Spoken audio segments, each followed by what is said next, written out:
Versículo, capítulo 7, versos 5 a 7.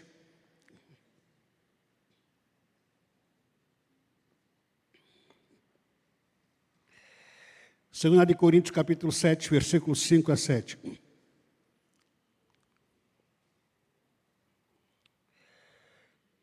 Mesmo sentado, podemos ler.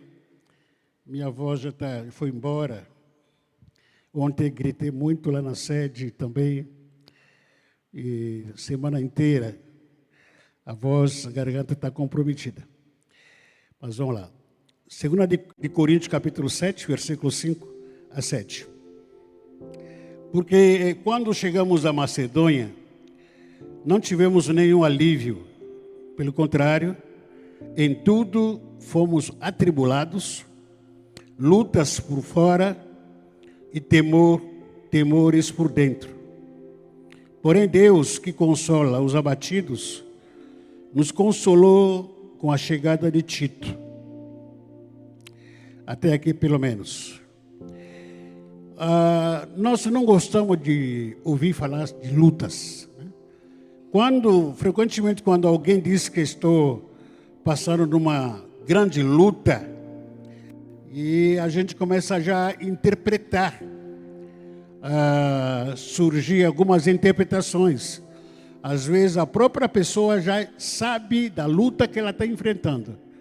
E quem a ouve ou quem a acompanha já começa a navegar. Que luta é essa que a pessoa está enfrentando, né? Logicamente, essa palavra luta se resume muito em vários sofrimentos e dificuldades. Mas, à luz da palavra de Deus, né, as lutas são bem mais classificadas, são bem mais definidos. A luta pode ser problemas ou encrenca que você arrumou como fruto da sua própria desobediência, e pessoas que você não quis ouvir conselho de ninguém, se meter numa encrenca, e por causa que não seja justificativa, mas do seu temperamento maluco, muitas vezes, você não ouve ninguém, e aí quebra a cara. É comum você começar a enfrentar e luta, e aparecer por aí, que estou numa dificuldade, estou enfrentando uma luta, mas essa luta você que arrumou, a luta. Existem também algumas outras lutas que você está sendo tentado pelo Satanás, não aguentou a tentação, cedeu essa tentação e caiu na tentação. Aí Satanás veio, destruiu a sua vida, destruiu a família e os negócios. Você está sendo tentado numa proposta financeira bem grande, você cresceu os olhos e está sendo sediado. De repente você caiu nesse assédio e quebrou a cara. Aí começa a compartilhar, começa a andar para cima, para baixo, falando por aí que não, estou numa grande luta, uma dificuldade tal, essas coisas todas aí. Só que as pessoas só ouvem que você está passando por luta e não entendem que tipo de luta é essa. Quem causou essa luta? Você quer uma encrenca ou Deus permitiu para você passar nessa encrenca? E também existem lutas que o inimigo simplesmente quando vê que você não tem uma proteção de Deus, e ele vem com tudo para matar você de vez, ou para te destruir, ou destruir a sua família, seu trabalho, seu negócio. Você não tem uma proteção. O inimigo olha para você, você não tem a presença de Deus na sua vida. Então ele pensa, esse aqui é fácil, eu vou acabar com ele. Porque está dando trabalho, ou não está dando nenhum trabalho aqui, vou acabar com ele. Ele vem com tudo em cima de você para acabar com a sua história, com a sua vida. Também pode ser uma tentação de Satanás, como a gente falou aqui. A luta também pode ser o que Deus está te colocando como uma prova, com propósito de te fortalecer, ou fortalecer a sua fé, ou transformar o seu caráter, para te amadurecer e ser transformado. Deus permite luta na nossa vida com propósito, para que nós sejamos transformados e fortalecidos também no nosso caráter e que possamos crescer. Deus permite essas lutas para cada um de nós. Não é uma questão de ter vontade ou não ter vontade. Não é uma questão de escolher ou não. Mas Deus que nos conhece e nós somos filhos dele e ele permite que nós passemos por algumas lutas. E ele esteja torcendo para isso. Porque ele quer ter filhos maduros, filhos que cresceram ou que tem que crescer na presença dele.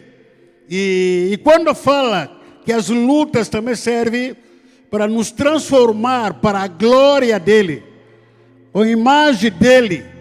O apóstolo Paulo, ainda em 2 de Coríntios, capítulo 3, versículo 18, o apóstolo Paulo diz, 2 de Coríntios, capítulo 3, versículo 18, e todos nós, com o rosto desvendado, contemplando como por espelho a glória do Senhor, nós somos transformados de glória em glória. Fomos transformados como? Como? Glória em glória. Processo. De glória em glória na sua imagem, como pelo Senhor e o Espírito. E às vezes é uma relutância entre nós. Deus permitindo uma luta em mim. Ou você ouvindo essa palavra que Deus permite luta na sua vida. Você fala, não, porque tem alguma coisa para mudar? Não precisa, não estou precisando de mudar. Estou perfeito, estou bem do jeito que estou. Acho que não preciso mudar. Por que Deus quer que eu me transforme? Por que Deus quer me transformar? Alguma coisa que preciso mudar? Aos seus olhos, você acha, aparentemente não tem nada para mudar. Mas quem te criou? Quem criou você? Quem criou você? Deus que me criou, Ele que sonda o meu coração e conhece o meu interior, e Ele muitas vezes diz, meu filho, você precisa mudar. Você precisa mudar. Eu preciso transformar você. A gente cai nessa relutância, né, de dizer, não precisa mudar nada. Deus insistindo, não, você tem coisa para mudar. Você dizendo, insistindo, não, estou perfeito, não preciso mudar nada. Ter meu emprego, ter minha família, ter meu dinheiro, não precisa mudar nada, ter meus amigos. Deus que nos conhece sempre, Ele olha defeito em nós. Que tem coisas para mudar a nossa vida. Tem coisas que a gente tem que mudar como filho, como marido, como pai. Tem coisas que você precisa mudar, porém você não sabe disso. Você nem sabe o que tem que ser mudado na sua vida, só Ele que sabe. Por isso que Ele vai te permitir lutas, para que você seja transformado. Mas para isso, a nossa transformação, ela é processual. Cada filho deve aceitar o processo de transformação. Que não é fácil, é muito complicado. Esse processo de ser transformado pelo Senhor. Porque você tem que enfrentar algumas circunstâncias e situações doloridas. Você tem que enfrentar, às vezes, pessoas chatas para caramba. Deus está usando essa pessoa para transformar você. Você tem que ouvir coisas que você não quer ouvir. Não adianta. Você está no processo de transformação. Às vezes você não quer comer o que você gosta de comer. Mas Deus está te colocando no processo para ser transformado. Talvez para ser mais humilde. Você é muito arrogante e soberbo. E Deus quebrantando a nossa soberba muitas vezes. Por exemplo, nós temos um exemplo aqui biológico. Quando o bebê nasce, questão de dias, muitas vezes confundem a família. E alguns irmãos, irmão não, mas alguns pais começam a perguntar, parece com quem esse bebê? Alguns dizem, não, parece com o pai. Ou outro diz, parece com a mãe. Parece com o vovó, parece com fulano de tal. Tá? Não tem uma imagem definida, especificamente. Mas daqui a pouco, daqui a 1 ano, 2, 3, 4 anos, vocês começam a perceber que com quem aparece mais? Pode ser com vó, pode ser com o pai, pode ser com a mãe. Esse é o mesmo processo que ele passou, muitas vezes doloridos, né? Caiu, se machucou, tomou vacina, chorou, depois começou a aparecer verdadeiramente como o pai ou como a mãe. Depois de algum período, a criança começou a aparecer como o pai, como com a mãe. Mas passou no processo. Sim, passou nesse processo. Esse processo é obrigatório. Sabe qual é a vontade do nosso Pai com Deus? Ou Deus do nosso Pai? É que nós nos apareçamos com Ele. Deus quer, como filho que a gente é, Deus quer que você apareça com Ele. Deus quer que você seja igual a Ele. Quem olha para você e possa dizer, você é filho de quem? Ah, eu sou filho do Pai. Quem é seu pai? Pai Celestial. Tem alguns filhos que não têm cara de pai.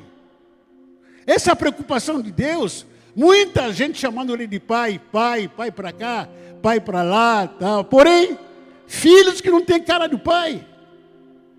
Às vezes até o próprio pai fica se questionando, mas tem tanta gente me chamando de pai, mas eu não conheço esse cara aí me chamando de pai. Nunca tive filho desses aqui me chamando de pai, porque filhos que eu tenho, aqueles que nasceram de novo, aqueles que aceitaram a Jesus como o único Salvador e Senhor da sua vida, esses filhos, eles aparecem comigo. Mas hoje, qualquer ser humano aí, chamando de Deus Pai. E Deus olha, pô, não, aquele não é filho. Não tem minha cara, pô. Não tem minha cara. Eu não sou pai dele. Então isso intriga um pouquinho o próprio pai.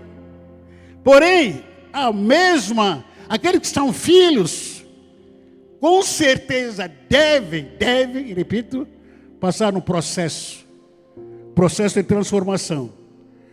Esse processo de transformação começa onde? Como criança. Agora, a fase de ser criança é obrigatório. Todos nós já passamos nessa fase. Amém? Você nasceu, você era bebê, com fralda, tudo, tomando mamadeira. Cadê o tricolor que eu vi aí, São Paulinho? Cadê São Paulinho, o neto da irmã Neia, que eu vi aí? Cadê ela? Cadê São Paulinho? Cadê? Está lá atrás? Está no berçário, não? Levanta ele aqui, olha. Levanta ele. Tão lindo, ó. Olha lá. Tão lindo, camisa muito linda.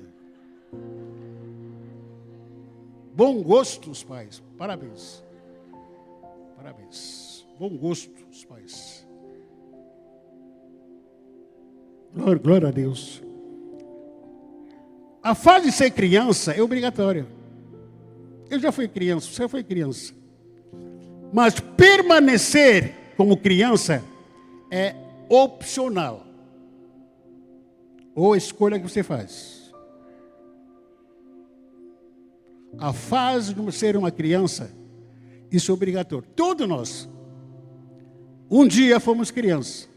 Mas continuar sendo uma criança é opcional. Ou uma escolha que você faz. Porque tem gente, tem marmanjo com 20 anos, ainda está chupando o dedo. Tem marmanjo com 30 anos, que a mãe ainda fica chamando bebê. Bebê, meu bebê.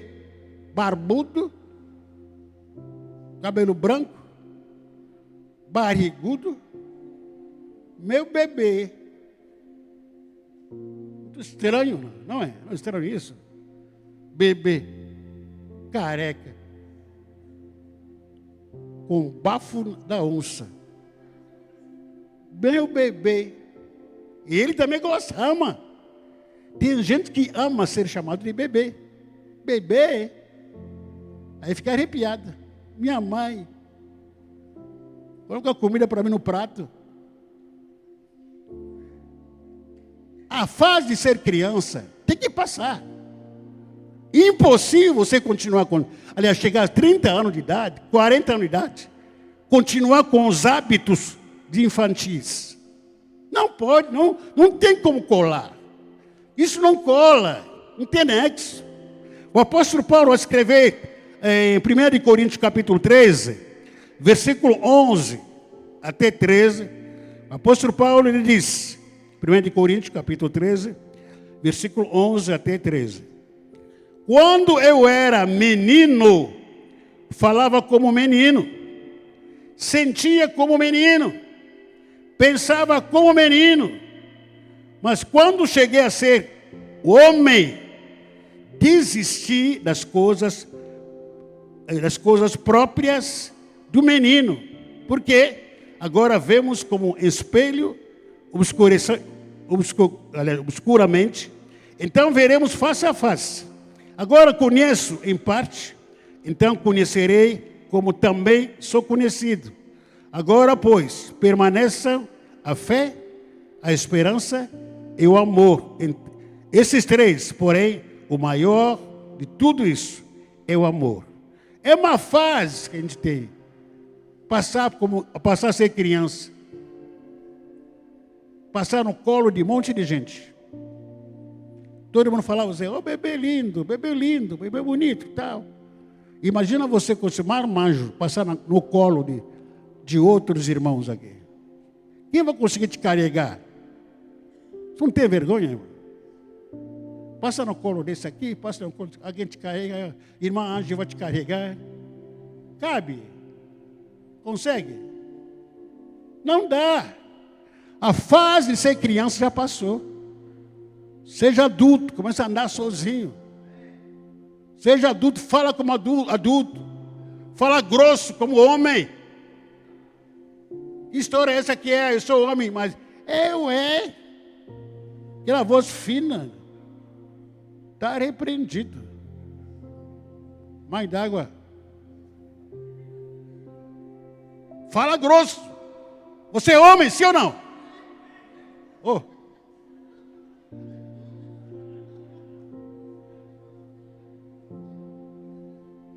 Tem homens que não são homens. São meninos. Tem muitos homens que ainda não são homens. São meninos. E tem muitas mulheres que ainda não são mulheres. São meninas. Tem mulheres aí? Ih, caramba, Deus do céu. Aí, irmã Patrícia, tem mulheres? Ah, mas tem aí? Não sabia, tá bom. Guerreiras? É verdade, ela tem razão. Ela tem razão. Elas têm razão. Amém? Elas são guerreiras mesmo. Porque ela tem uma guerra todo dia. Agora, qual a diferença entre ser adulto e ser criança? Ser criança, exemplo, a criança faz birras. Qualquer coisa, criança. Tanto quanto biologicamente falando, como espiritualmente falando, ou até psicologicamente falando. Você vê um marmanjo adulto, barbudo, pergunta para ele quantos anos você tem. Tem 50, ou tem 30, tem 40. Mas não para de fazer birras. Qualquer coisa faz birras. Murmura.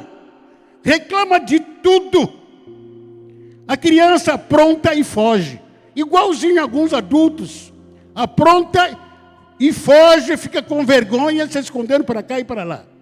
São comportamentos de uma criança. A criança esconde, reclama de tudo, chora toda hora e não pode ouvir um não.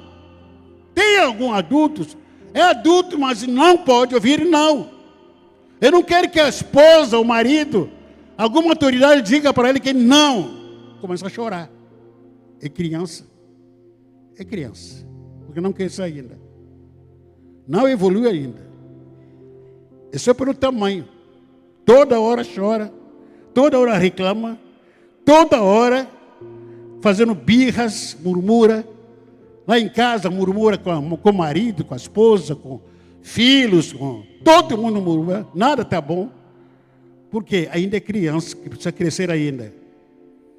Qual é o processo de amadurecimento de uma criança ou de um ser humano? Tiago capítulo 1. Aliás, capítulo 1, sim. Tiago capítulo 1. Versículo 2. Olha o processo em que Deus nos coloca para nós crescermos como seres humanos, como filho dele. Tiago capítulo 1, versículo 2 a 4. Meus irmãos, sintam-se felizes quando passar por todo tipo de aflições. Se alegre com as aflições. Por que é preciso me alegrar das aflições? Porque vai ser benéfico para mim e para o meu crescimento. Você está passando por alguma luta? Sim ou não? Seja feliz com isso. Porque é uma ferramenta que Deus está usando para te amadurecer. Está passando por alguma encrenca, alguma dificuldade? Lá em casa, na sua casa, na família, seja feliz com isso. Acima de tudo, consegue distinguir claramente se essa luta que eu estou enfrentando é uma tentação ou uma encrenca que eu mesmo arrumei, que eu devo resolver, ou uma provação que eu estou passando.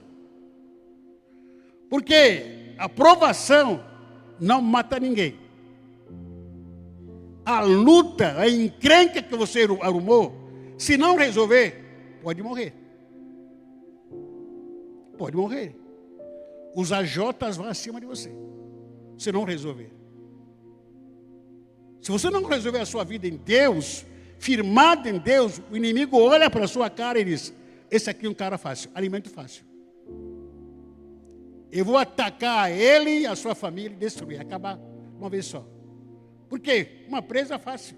A sua vida não está escondida em Deus, porque a Bíblia diz que quem está em Cristo, a sua vida está escondida em Deus. Eu estou escondido em Deus, a minha vida está em Deus. Não preciso me preocupar com o ataque do inimigo.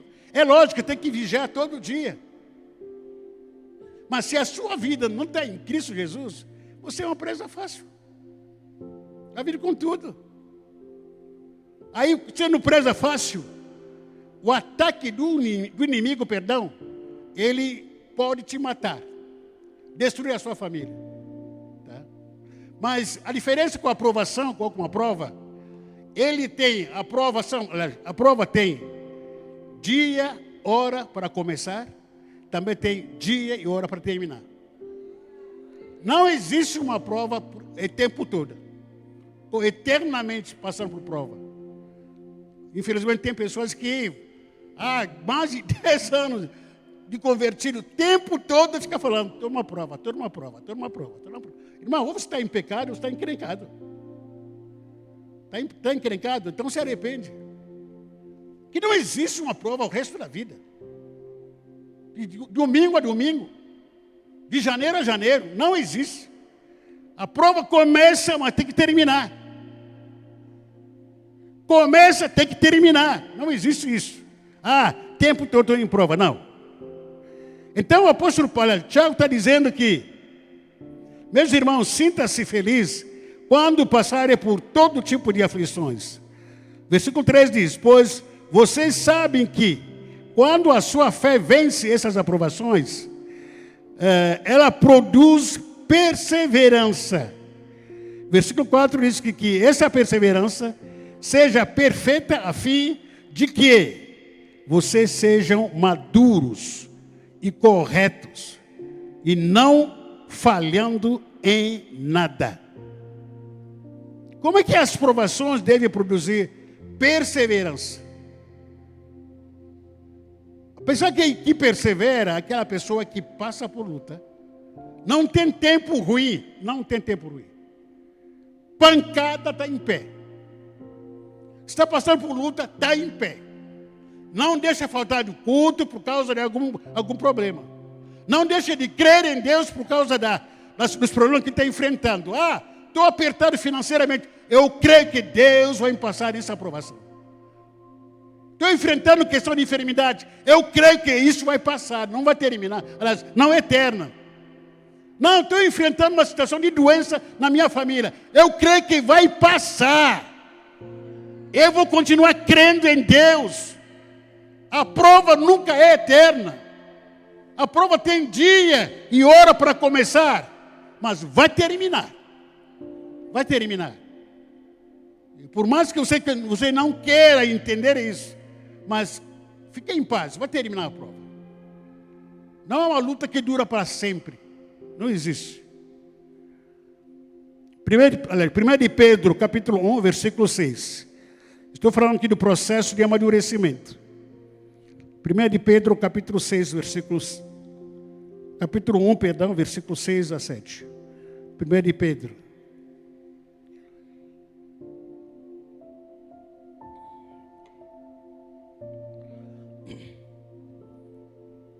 O apóstolo Pedro escreve dizendo: alegre-se por isso. Se bem que agora é possível que vocês fiquem tristes por causa, ou por algum tempo, por causa dos muitos tipos de provações que vocês estão sofrendo. E essas provações são para mostrar que a fé que vocês têm é verdadeira. Pois até o ouro, que pode ser destruído, é provado pelo fogo. Da mesma maneira que a fé que vocês têm, que vale muito mais do que o ouro, precisa ser provada para que continue firme, e assim vocês receberão a aprovação, a glória e honra no dia em que Jesus Cristo for revelado. Quantos aqui que já entregaram a sua vida para Jesus? Levanta a sua mão. Você é filho de Deus verdadeiramente. Amém? Pode abaixar, por favor. E por que você não levantou a mão ainda? Meu querido amigo, se você não levantou a mão, se você ainda não entregou a sua vida, não brinque com a vida, não brinque com o seu futuro. Não acha que aqui, a maioria que estão aqui, estão brincando com religião. Aqui não é religião, aqui é Jesus na veia. E não é religião, não. Se Jesus Cristo, se você morrer hoje ou amanhã, você vai queimar o resto da vida no inferno. E não vai ter encarnação. Não entra nessa armadilha que é você encarnado em sapo. Coitado.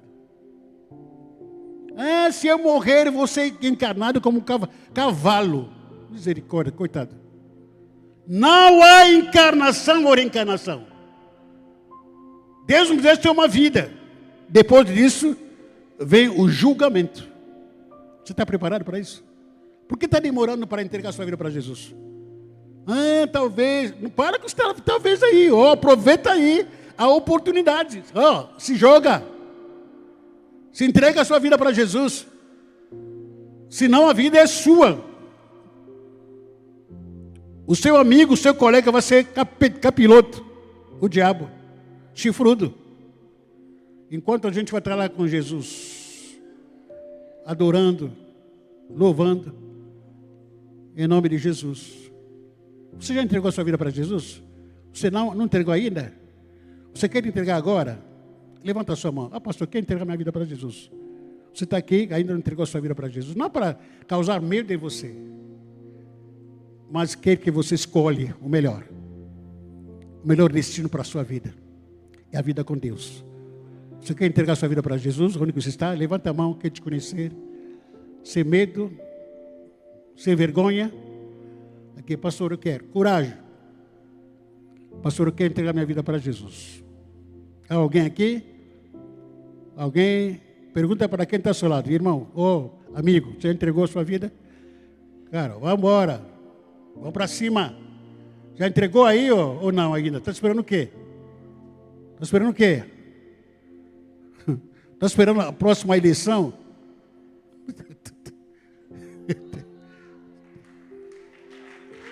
O que houve? Não entendi nada.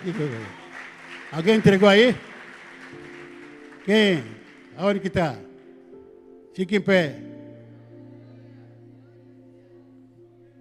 Olha ele. Glória a Deus. Fique em pé, jovem. Mais alguém aí, Mais alguém? Aproveita aí, Aproveita aí, O caminho aí. Aproveita aí, cola, gruda aí, ó. Pega firme. Quem mais aí quer entregar a sua vida para Jesus? Tem gente aqui que duvida da sua vida com Deus. Que estão aqui. Dúvida, tem dúvida. Aonde você passará a sua eternidade? Com o inferno ou em Deus? Lá no céu. Aonde? Tem gente que não tem certeza da salvação. Você não tem certeza da salvação, fique em pé também. Eu quero orar para você. Ah, pastor, eu tenho dúvida sobre a minha salvação. Não sei muito bem o que é isso. Mas nesta noite eu quero me decidir. Eu quero, se você não tem certeza, quero orar por você. Pode ficar em pé também ou levantar agora as suas mãos para a gente orar pela sua vida, em nome de Jesus. Traga aquele moça aqui, por favor, para a gente orar por ela. A gente orar por ele aqui, por favor. Se alguém quer aproveitar para vir aqui na frente, venha.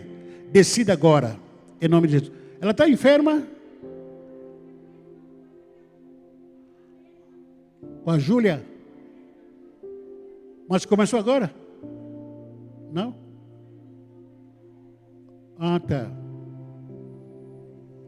Não, deixa ela do jeito que está. Deixa ela. Tá, eu vou orar. Vem aqui, Emília, pega o óleo aqui.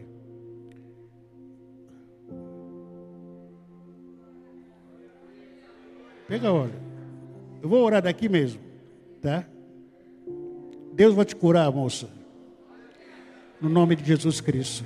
Eu creio no mover de Deus na sua vida agora. Para a glória do Senhor. Aleluia. Ora, unge ela. Unge aonde? Aonde ela está sentindo essa dor? Aonde está sentindo essa dor?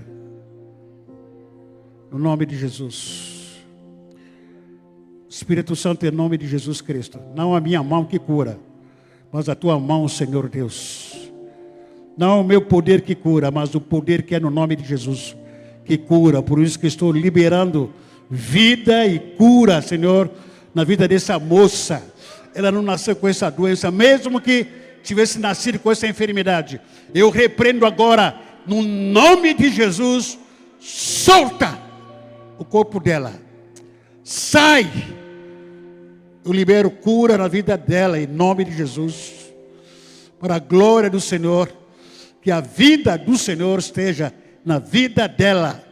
Pela fé em nome de Jesus. Amém. Qual é o nome dela?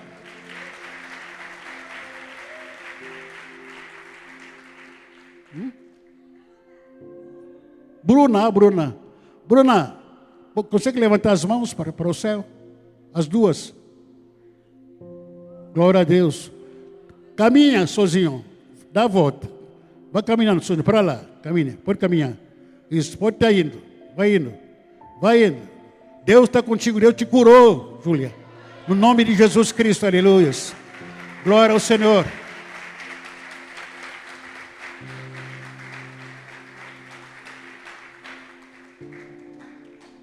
Mas alguém quer entregar sua vida para Jesus? Aproveita agora.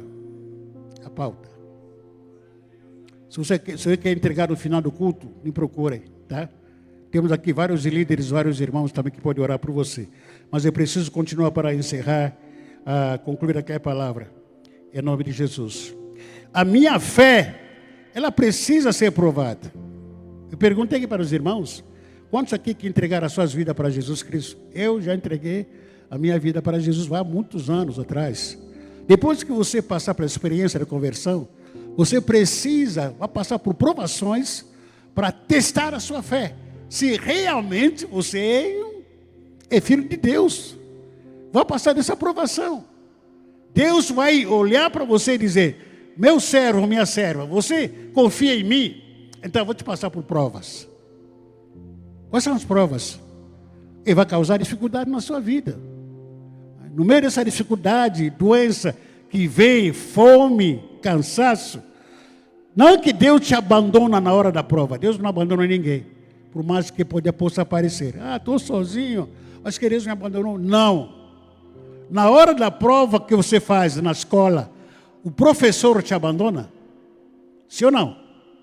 Não, ele está ali. Está quieto. Só observando você. Passando por prova. Então a minha fé precisa ser provada pelo fogo como ouro e purificado no fogo. Quando a sua fé suportar as provações que a gente falou aqui, quando a sua fé suportar as dores, tristezas, perdas, frustrações, abandono, doenças que vêm de todos os lados, às vezes você questiona até, puxa vida, eu sou filho de Deus, posso ficar doente? Posso passar por provas? Pode sim, pode passar por doença. Mas a provação não é eterna. Você só vai passar por essa experiência, mas a sua fé vai continuar amadurecendo. Então você pode passar por doença, solidão, calúnia, humilhações de todo tipo, traições das pessoas que você mais ama, roubo, assalto, até pessoas pegando no seu pé, mas não recua, não abandona a fé, não desiste da fé, persevera, porque através dessa perseverança que o seu caráter está mudando, que está sendo transformado de glória em glória, você está amadurecendo. Quanto mais você aguenta, quanto mais você persevera. Nós conhecemos a história de dois homens na palavra de Deus, lá em Atos, Paulo e Silas. Qual o mal que eles fizeram? Que eles foram presos. Qual é o mal social, socialmente falando? Não fizeram nada de errado. Nada. Os dois foram presos. Presos numa gaiola, desculpa a expressão, mas só para contextualizar, numa prisão. Estavam ali os dois, meia-noite, olha para a esquerda, para a direita, não tem ninguém vem visitar a gente, não tem café está caro, não havia celular naquela época, porque hoje na prisão tem celular, tem Wi-Fi, tem água, tem tudo que você... Tem televisão, tem. Apóstolo Paulo não tinha, Silas, não tinha Wi-Fi, não tinha celular, não tinha televisão. No ambiente escuro, os dois, amarrados, presos. Começaram a cantar. Começaram a fazer o quê? Começaram a fazer o quê? Está passando prova? Cante. Está passando prova? Cante. Adore o Senhor. Adore. Para de murmurar, para de questionar. Ficar perguntando para quê, por quê. Deus tem uma justificação para você. Para te dar uma justificação. Por que está te permitindo o que está passando? Não. Simplesmente cante, adore ao Senhor. Está passando por luta? Adore. Olha o raciocínio. Dois homens presos, que não tinha visita naquela época. Os dois. Poderia estar questionando a Deus. Pô. Nós somos pregadores da palavra de Deus. Poderia estar questionando ao Senhor. Senhor, qual é a injustiça? O Senhor está sendo muito injusto. Nos abandonou. Nos largou aqui. Sem família, sem ninguém. Sem amigos. Ele podia estar questionando de todo tipo de questionamento. Mas o que fizeram? Adoraram. O que fizeram? Adora quando tudo vai mal. Porque quando tudo vai bem, adorar é fácil. Até o papagaio adora.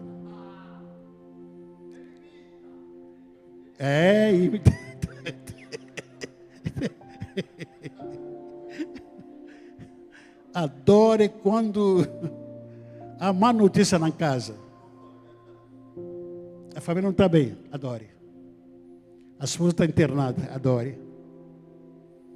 O filho está internado, adore. Isso é loucura aos olhos humanos. É uma loucura. Perdi a minha mãe, adore. Tudo que Deus faz é perfeito. Não questione. Todas as coisas cooperam para o bem daqueles que amam a Deus. Nunca questione a Deus. Porque Deus fez coisa errada. Não, Deus nunca erra. Deus nunca erra. Tudo é perfeito. Apenas aprenda a adorar. Jó perde todos os seus filhos. O que ele fez? Perde toda a bufufa que ele tinha. O que ele fez? E por que você está calado? Porque está relutando. Por quê? Você não perdeu nada, tem tudo. Tem seu dinheiro lá guardado. Tem a sua casa, está lá. Mesmo assim você não consegue adorar. Somos muito egoístas. Você nunca consegue se dar por satisfeito. O pouco que você tem, quer mais, muito, quer muito. Senhor, manda mais, manda. Oh, adore primeiro com aquilo que Deus te deu, adore a Ele, exalta o nome dEle. O resto Deus vai trazer. Mas aprenda a adorar, com pouco, adore. Não tem, adore. Está difícil, adore.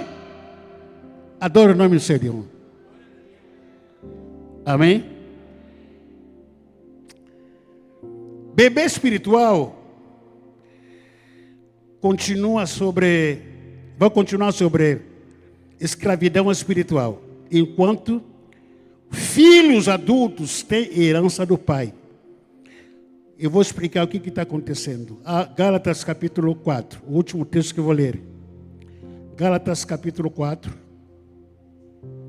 Enquanto vou lendo, vou explicando. Gálatas capítulo 4.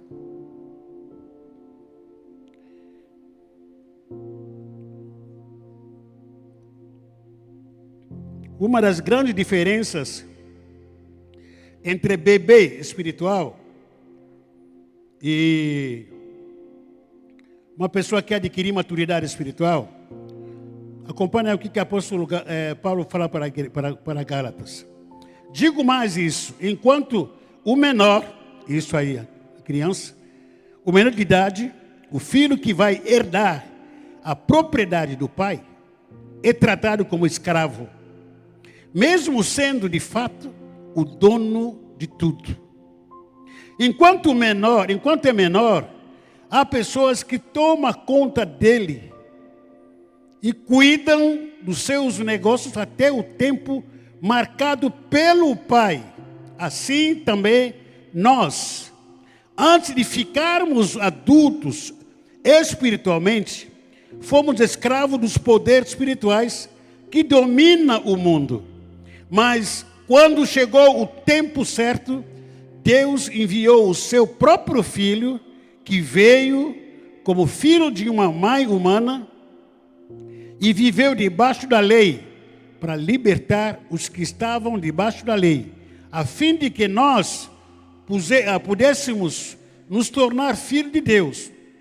Versículo 6 diz: para mostrar que vocês são seus filhos, Deus enviou o Espírito do seu Filho a nosso coração, o Espírito que exclama, Pai, meu Pai.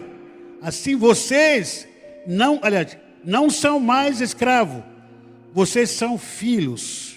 E já que são filhos, Deus lhe dará tudo o que Ele tem para dar para os seus filhos. Eu vou tentar ilustrar só para concluir aqui. O exemplo, apenas uma questão de exemplo. Aquele São Paulino, aquele neném, que a gente aqui, neto do irmão Enéia. Arnéia, sim. Imagina os seus pais têm mansões lá no Capuco. Tá? Enquanto eles estiverem criando aquela criança, mesmo sendo os pais tendo mansões e riquezas, aquela criança não pode se apropriar da mansão dos pais, porque ainda é crianças. O apóstolo Paulo está dizendo que aquele que é criança espiritualmente falando, ele não tem como controlar a riqueza dos pais dele. Ele é controlado pelas entidades espirituais que dominam a vida dele. Porém, ele não pode suportar a herança dos pais. Mas, se o casal, os irmãos lá tiverem um filho mais velho, maduro, vão deixar a herança para o filho maduro. Apenas uma ilustração. eles partirem, eles vão viajar. Vai deixar a herança para quem? Para neném ou para o filho mais velho? O filho mais velho. Adulto, isso. Então, o filho, espiritualmente falando, aquelas pessoas que não crescem, espiritualmente falando, não tem herança coisa nenhuma. E você precisa crescer para herdar tudo que está na mão dos pais. Você precisa amadurecer para ter o direito à herança que o pai preparou para mim e para você. Porque enquanto você continuar chupando o dedo, o pai diz: não vou deixar nada para tu. Não vou deixar nada para tu. Ainda você está chupando o dedo, ainda está usando fralda. Nada para você. Eu vou deixar para aquela que passou por provas, já tem caráter, passou por provas, já tem maturidade, já passou por situações adversas, mas não negou a identidade do filho. Esse vai ter herança, em nome de Jesus. Está passando por luta? Adore. Cante ao Senhor. Fique em pé. Fique em pé. Qual é a sua luta? No meio de tantas lutas, quem você é? Criança ou filho maduro? Está aguentando a luta? Aguenta. As lutas que Deus está permitindo, está te forjando. Está mudando o seu caráter de glória em glória. Se você aguentou pancada nos últimos 2 anos, quem te viu nos últimos 2 anos e vai te encontrar hoje, vai dizer, com certeza, vai falar, você mudou. Você mudou muito. Você está enfrentando pancada nos últimos 3, 4 anos. E você tinha amigos e amigas que te conheceram, perdão. E quando te encontra nesses últimos dias, com certeza vai olhar para você e dizer, nossa, você está diferente. Está diferente não porque pintou o cabelo, não porque você está usando outra maquiagem, não porque você engordou e emagreceu, nada. Você está muito mais maduro.